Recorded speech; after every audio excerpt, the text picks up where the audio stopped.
The Last Leaf by O. Henry Retold.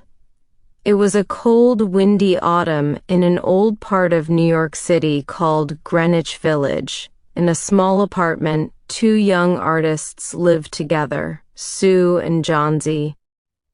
They were like sisters, both trying to survive with little money but big dreams. Then came a terrible winter, and with it, pneumonia. Johnsy fell sick first. She lay in bed, weak and pale, staring out the window all day. Outside her window, an ivy vine climbed the brick wall of the building next door. The cold wind had stripped most of its leaves away.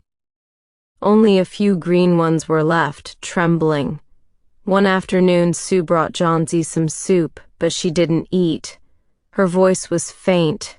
When the last leaf falls, Johnsy whispered, "I'll die too." Sue froze. "Don't say that. People don't die just because a leaf falls off a vine." But Johnsy only smiled sadly and turned to the window again. The falling leaves. Day by day the wind blew harder. The leaves dropped one by one. Johnsy counted them. 12, she said one morning, then 11, then 10. Sue tried to laugh, to cheer her up, but inside she was terrified. She ran downstairs to speak with Mr. Behrman, an old painter who lived below them. Behrman was poor and grumpy but kind. He had dreamed all his life of painting a masterpiece but never did. When Sue told him what Johnsy had said, he slammed his hand on the table. "Nonsense. A leaf cannot make her die. I will show her how foolish she is." It was raining hard that night, cold, harsh, relentless. The night of the last leaf. The next morning, Johnsy opened her eyes weakly. "Sue," she whispered, "pull up the shade. I want to see the last leaf fall." Sue hesitated. Then she slowly opened the curtain. Outside, the wall was wet and gray, but there, still clinging to the vine, was one single green leaf. It was dark and cold, yet the leaf stayed. One day passed, then two. Still, the leaf did not fall.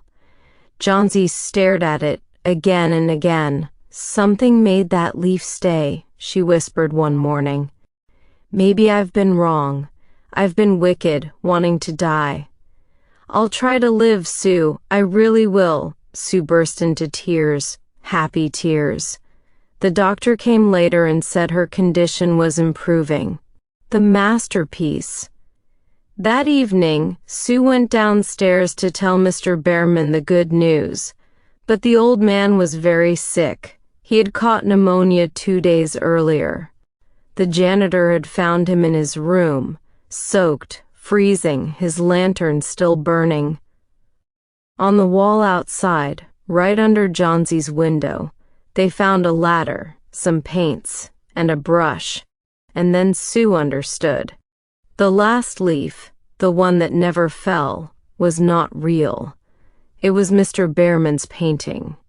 He had gone out that stormy night and painted it on the wall to give Johnsy hope, his first and only masterpiece. Moral: the smallest act of kindness can give someone the strength to live. Behrman never became a famous artist, but he painted a miracle.